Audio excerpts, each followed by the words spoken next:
Você acha que andar com Jesus é garantia de tranquilidade? Jesus não nos promete uma vida segura e protegida, mas Ele promete nunca nos deixar. E muitas vezes Jesus age de acordo com a proporção de nossa confiança nele. Você confia em Jesus?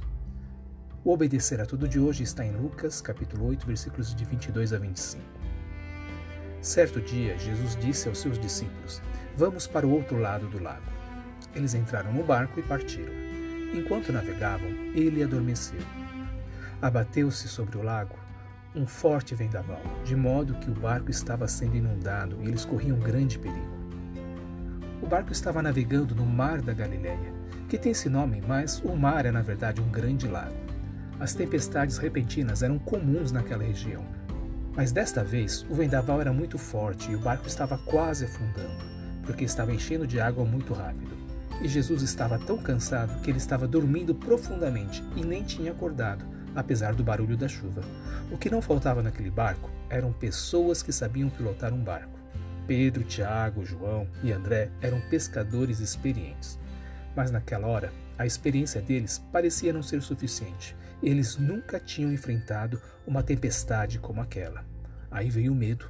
A vida deles corria perigo e eles estavam assustados. Os discípulos fizeram a coisa certa. Clamaram ao Mestre.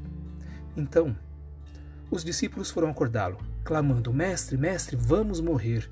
Ele se levantou e repreendeu o vento e a violência das águas. Tudo se acalmou e ficou tranquilo. Jesus acordou, se levantou e repreendeu o vento e as águas. O mar se acalmou, a tempestade parou. E Jesus pergunta: "Onde está a sua fé?"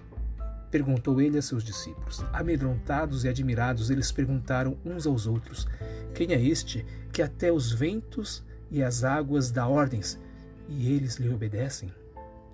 Jesus era um homem. Ele estava cansado, estava dormindo, mas Jesus também era Deus. Ele criou o universo só com sua palavra, e Jesus ordenou à sua criação que a acalmasse, e a natureza obedeceu. Jesus controla a natureza. As forças naturais se curvam diante do Criador. Os discípulos ficaram espantados e perguntavam: "Quem é este que até os ventos e as águas lhe dá ordens e eles obedecem?" Eles viram aleijados serem curados, leprosos serem curados e até mortos serem ressuscitados. Mas ainda não tinham visto esse poder de Jesus de controlar as forças da natureza.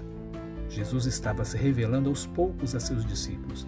Eles estavam tendo dificuldades de processar na mente deles tudo o que estavam vendo. Andar com Jesus é um aprendizado constante. A única coisa que ele pede, de antemão, é que você confie nele. E Jesus repreende seus discípulos: "Onde está a fé de vocês? Vocês creem ou não que Jesus é o Filho de Deus?" Na cabeça dos discípulos, os milagres eram maravilhosos, mas eles ficavam só nos milagres. Eles não entenderam na totalidade quem era Jesus e as implicações de se crer em Jesus. Se ele era o Messias, o Filho de Deus, e fazia sinais e maravilhas para dar provas de quem era, por que eles não confiaram? Isso seria a consequência lógica. Por que não confiaram que ele poderia controlar os ventos e as águas também? Nós também somos assim. Nosso Deus é o Deus de domingo, mas não é o Deus de segunda a sábado nas nossas vidas. Deus é o Senhor do universo, mas nem sempre é o Senhor da minha vida. Deus pode fazer milagres, mas eu não consigo crer que Ele pode fazer um milagre na minha vida. Mas mesmo que tenhamos uma fé pequena e frágil, devemos ter confiança no Senhor Jesus. Ele tem autoridade sobre todas as coisas. E Jesus pergunta hoje a você: onde está a sua fé? Continue a seguir Jesus comigo.